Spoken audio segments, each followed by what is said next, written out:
बीना आजमगढ़ अपने YouTube channel पे आप सबका स्वागत करती हूँ। दोस्तों, आज मैं सुनाने जा रही हूँ नाटका गीत। तो मेरी ये गीत आप लोग को कैसी लगी कमेंट में ज़रूर बताना। अगर पसंद आए तो लाइक सब्सक्राइब शेयर ज़रूर करना। दोस्तों,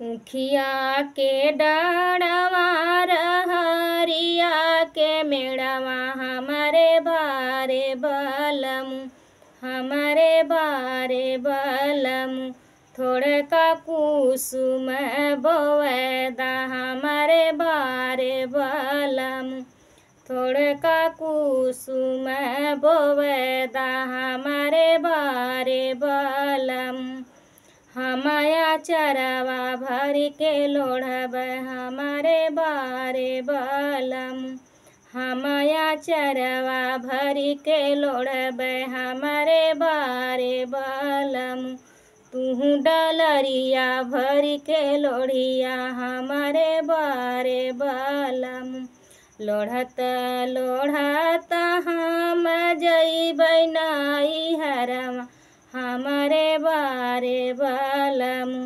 हमारे बारे बलमु, जम के करिहा ससुररिया हमारे बारे बलमु, जम के करिहा ससुररिया हमारे बारे बलमु, ऊखिया के डाढ़वा रहरिया के मेड़वा हमारे बारे बलमु, हमारे बारे बलमु, थोड़े का कुसुम बोवेदा हमारे बारे बलमु।